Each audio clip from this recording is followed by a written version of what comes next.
Doctor Babasaheb Ambedkar open university.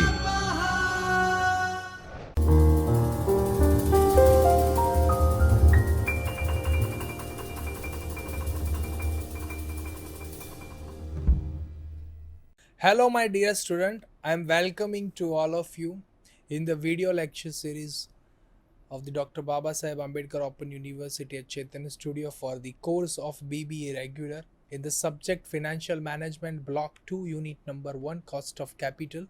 In continuation of part 1 of the Cost of Capital, today we discuss the different topics over it. So now let's begin our session with the another element of the cost of capital, that is cost of preferred capital. The cost of preference share capital, or we can say the preferred capital, is the dividend expected by the investors. Moreover, the preference shareholders have a priority in a dividend over the equity shareholders. In case the dividends are not paid to the preference shareholders, it will be affects the fund raising capital of a firm. Hence, the dividends are usually paid regularly on the preference shares except when there is a no profit to pay a dividends. The cost of preferences can be calculated as defined. The mathematical expectations are that is your KP is equal to D divided by P, where KP is equal to cost of capital, or we can say the cost of preference capital or preferred capital. D stand for the dividend, that is annual preference dividend, and P for the preference share capital proceeds, that is your net proceed. When the preference shares are issued at a premium or discount, or when the cost of flotation is incurred to issue the preference shares, the nominal or a par value of preference share capital has to adjust it to find out the net proceeding for the issue of preference shares. For example, if there is a preference share which will be incurred or issued at a premium as well as discount, and at that point of time the different flotation costs are there, so you have to calculate the first, that is your base of the cost of preference capital, second is at a premium and at a discount with allocation of your flotation cost, or we can say the adjusted of flotation cost. At that point of time your formula will be KP is equal to D divided by NP, where KP is equal to cost of capital, D stand for the dividend of preference share, and NP is equal to net proceeding, well, which is adjusted towards the flotation cost as well as the premium allocation. For example, SpiceJet Airlines issued 20,000 10% preference share of rupees 100 each. The cost of issue is rupees 2 per share. The cost of preference share capital is this share issued at a premium as well as at a discount. At a premium 10% and discount 5%. So now let us examine, and the first we evaluate the cost of preference capital. That is your KP is equal to D divided by NP, where D is equal to your 2 lakh. Why it is 2 lakh? Because 20,000 multiply with the 100, that is 20 lakhs. And that 10% will be considered as a 2 lakh rupees, and your capital will be 20 lakh minus how much your cost of issue will be, the 2, that is 20,000 into 2, that is your 40,000 rupees over it. So minus 40,000 multiply with the 100, which will be get the 10.02% with evaluation and effectuation only the flotation cost of your cost of preference capital. On that, now calculate at a premium of 10%. So your answer will be KP is equal to your D stand for the 2 lakh, and your net proceeding will be 20 lakhs plus 2 lakh. Why it is 2 lakh? Because it's incurred the 10% premium. So 20 lakhs 10% will be the 2 lakh. So incurred 10%, that is 2 lakh, and minus 40,000 your flotation cost, multiply with the 100, so you will be get 9.26% of your cost of preference capital if you are issued at a premium of 10%. The next calculation is a 5% discount.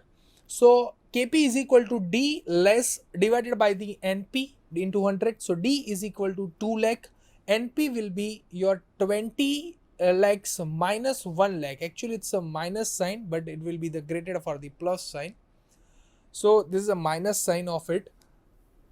There is a typographical error over it. So 20 lakh minus 1 lakh minus 40,000 multiply with the 100. So you will be get 10.75%. Next is cost of redeemable preference capital, or we can say the redeemable preference share. At that point of time, your cost of preference share will be allocated with the D formula, with the D is equal to D plus RV minus SV divided by N, the whole divided by the RV minus SV divided by 2. Sorry, RV plus SV divided by 2. So where the KP is equal to cost of preference share, D is equal to your constant dividend payment, N stand for the number of year, R and S is equal to, R is for redeemable value and S is the sale out value of preference share at a discounted flotation expenses. Let's take an example over it. That is your D, that is your D is equal to 12, N is equal to 15 years, R is equal to rupees 110, S is equal to your 90 after the mentioning the flotation cost.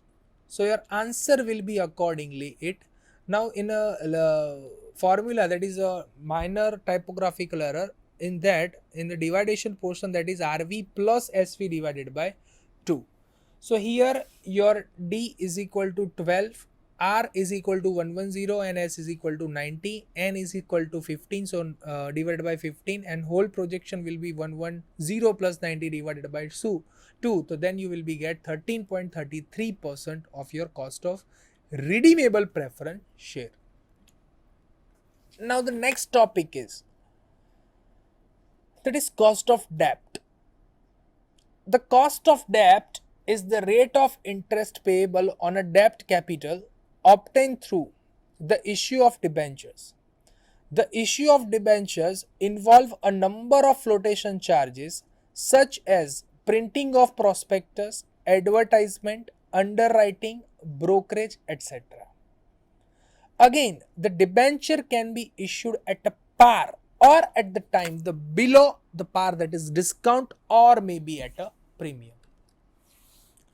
At that point of time, your calculation of cost of debt will be the I divided by P. I stands for interest and P divided by the P stands for the principal amount. Where there is a debenture issue at a premium or discount, at that point of time your formula will be I divided by NP. NP for the net proceedings are there. And after taxation, your KD is equal to, your cost of debt is equal to KD multiply with minus T, that is you determine and deduct your tax rate over it. Let's take an example of it. That is ABC Limited issued rupees 50,000 8% debentures at a premium of 10%. The tax rate is applicable to the company's 30%. Compute the cost of debt of capital. That is KD is equal to I divided by NP multiply with 1 minus T. That is you have to effect of tax. That means you deduct your tax over it.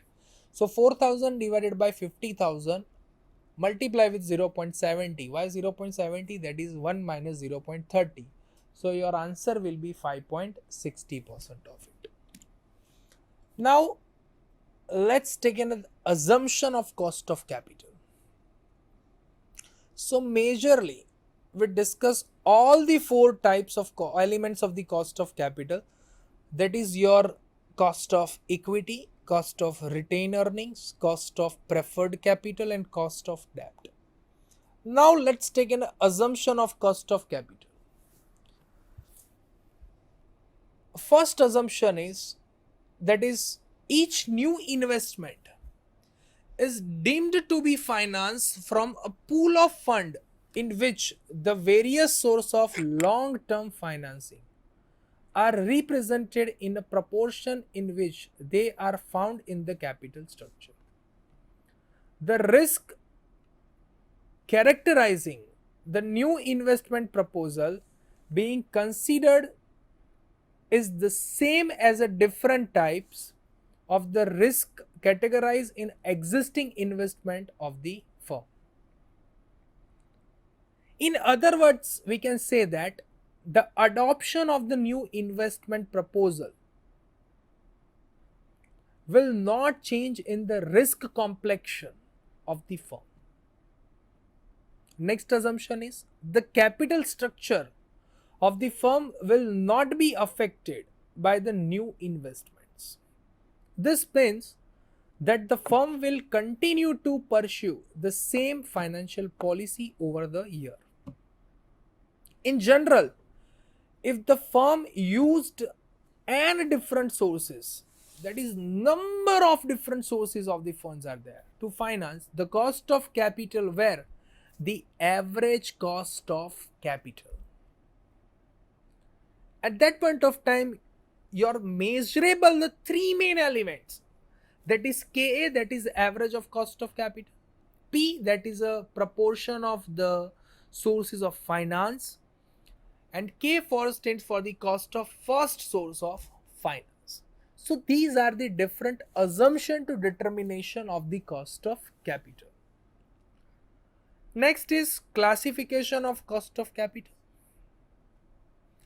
The cost of capital can be classified in the different ways.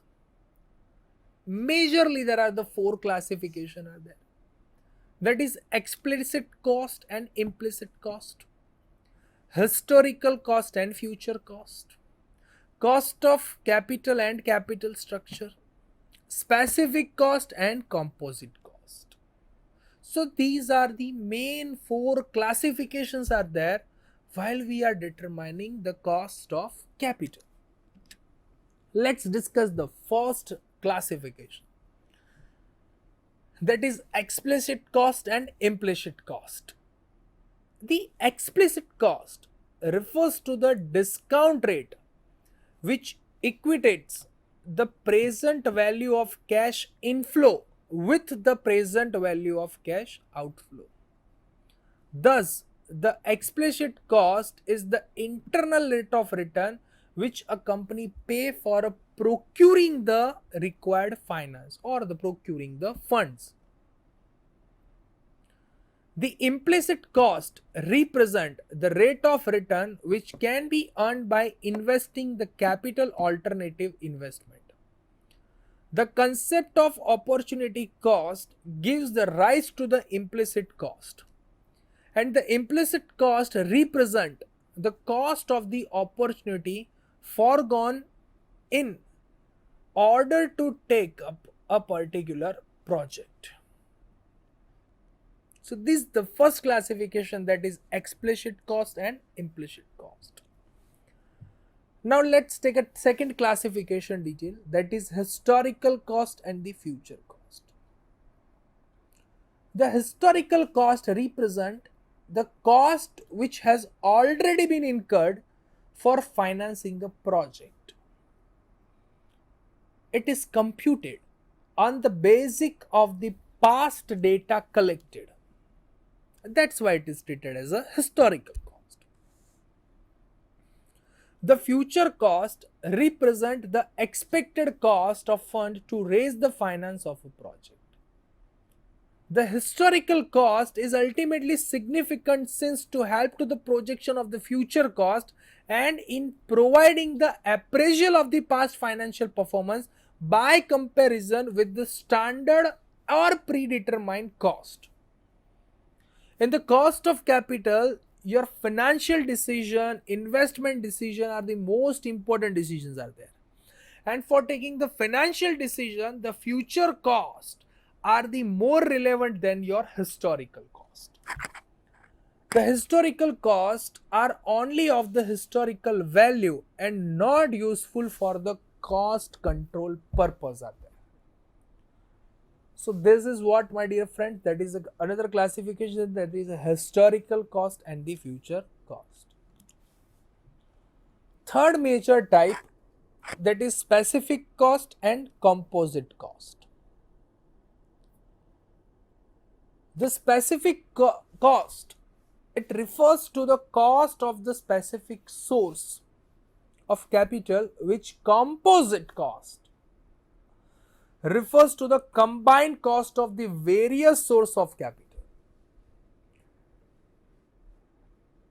In layman language, the specific cost is nothing but to generalize with the specific source of the fund, while the composite cost is determine the various source of fund and a combination of that particular source of the capital, which is treated as a composite cost. It is ultimately treated the weighted average cost of capital, which is also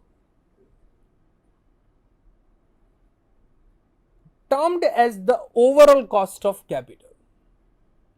When more than a one type of capital is employed in a business, it is the composite cost, which should be considered for the decision making and not for a specific cost. But where a one type of capital is employed in a business, which is always treated as a specific cost of capital alone, must be considered in particular era. So this is what, my dear friend, that is specific and composite cost. Another classification, that is average cost and marginal cost. The average cost of capital refers to the weighted average cost calculated on the basis of cost of each source of capital and weights assigned them into the ratio of their share to the capital funds. In a marginal cost of capital refers to the average cost of capital which has to be incurred to obtain the additional fund required by a firm. The marginal cost of capital is considered as more important in capital budgeting and financing decisions. And actually, the marginal cost is nothing but your total variable cost. So this is what, my dear friends, the average cost and marginal cost.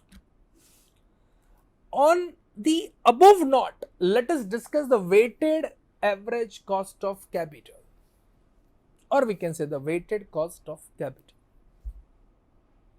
While we are determining the different classification of cost of capital, at that point of time that there are the major four classification are there, but this classification is ultimately help to determining the another or the above classification, that is your weighted cost of capital.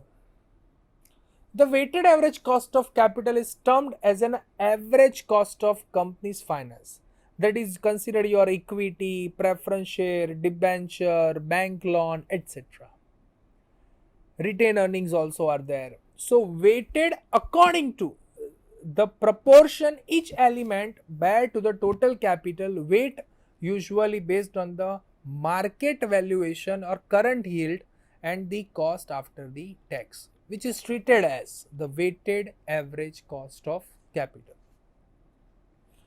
In a weighted average cost of capital, just we determine the simple weighted average cost of capital. The simple weighted average cost of capital is calculated without consideration to the impact of tax element on your cost of capital. The combined cost of equity capital, debt capital, preference capital, or whatever the another capital elements are there, which will be determined as a weighted average cost of capital for the company as a whole. If the company is all equity finance, the cost of equity will be cost of capital, and in case of the gain to the company, the weighted average cost of capital can be analyzed and determined in the mathematical representation with this formula, that is weighted average cost of capital is equal to cost of equity multiply with the proportion of equity plus cost of debt multiply with the proportion of the debt. Now let's take an example on it. The Good Health Limited has a gearing ratio of 30%. That is your debts, 30%, and equity is 70%. So your proportion is allocated, that is 70% equity and 30% debt. The cost of equity is computed at a 21% and the cost of debt is calculated on a 14%. The corporate tax is composed with the 40%. Now calculate the weighted average cost of capital. To evaluate the cost of capital, that is weighted average cost of capital, you have to justify first the cost of equity and cost of debt. So here the cost of equity is given 21% in an efficient manner. So you can given rate, that is 21% is assumed and you calculate on it. But while we are determining the cost of debt, you have to evaluate the cost of debt first. Here the tax element is given. Your debt element is given 14%. So you have to evaluate, that is cost of debt after the tax, not before the tax. So firstly we have to evaluate, that is cost of debt after tax. So your formula become cost of debt is equal to KD multiply 1 minus T. So KD is 14% and 1 minus T, that is 1 minus 0.40, and multiply with the proportion, that is 30% of debt and 70% of equity. So here the formula will be created like this. The weighted average cost of capital is equal to 21% multiplied with the 70% portion of the equity plus 14% multiply with the 1 minus 0.40 of tax rate, and whatever the amount will be given multiply with the 0.30 as defined the proportion of cost of debt, and over and above whatever you get will be the 17.22% of your weighted average cost of capital on it. Here the single corporate taxes are there, so it is always determined on the cost of debt while you are calculating the different cost of capital sources are there. So here this example shows the how you evaluate the weighted average cost of capital. Next is capital structure and dividend decision. This paragraph, or we can say this chart, is justified that how you determine the optimal capital structure or value of capital structure. Firstly, it ultimately determines that the capital budgeting, that is need for the long-term sources. Then capital structure decision, it equates the only equity, debt equity mix and dividend decisions are there. If that is a debt equities, and then there is a two another portion are there, that is investor risk and effect on EPS. While we determine this two portion, it will be ultimately effectively given to the effect of cost of capital, and on that basis you determine your optimal capital structure or the value of capital structure over it, whether you go for the cost of equity only, cost of debt only, cost of retained earnings and cost of preference share, or you will be the mixed of it, that is determine the proportion of it, the cost of equity, debt, retained earnings and preferences are there. So this is what, my dear friend, determine the capital structure and dividend decisions are there. Hope this particular part of the video will be helpful to you to determining the different sources as well as the different classification of cost of capital, as we discussed in a different portion, and in earlier session we discussed the elements of cost of capital, and in today's session we continues with that elements. We discussed the cost of debt, cost of preferred capital, as well as the assumption of cost of capital, then the capital structure and dividend decisions, and the classification of the different cost of capital. So hope you learn well in this unit or in a particular this video to enhancing the concept of cost of capital, classification of cost of capital, elements of cost of capital, capital structure and dividend decisions, and assumption of the cost of capital. Hope you learn well in this unit. Hope you enjoy this video in efficient manner. Thank you very much. If you want to study more with this particular unit, then you may refer these three books are there. That is a Financial Management by the Professor Dr. Mahesh A. Kulkarni, then Fundamental of Financial Management by Dr. Prasanna E. Chandra, and Financial Management by the Ravi M. Kishore. So hope you learn well in this unit. We discussed the different era and different topics over it with the classification and the elements of cost of capital, with the assumption of cost of capital and the capital structure as well as the dividend decision. Hope you learned well in this particular unit with the different topics. We will meet in a next session with the another topic. Thank you very much, my dear students. Thank you. स्वाध्यायः परमं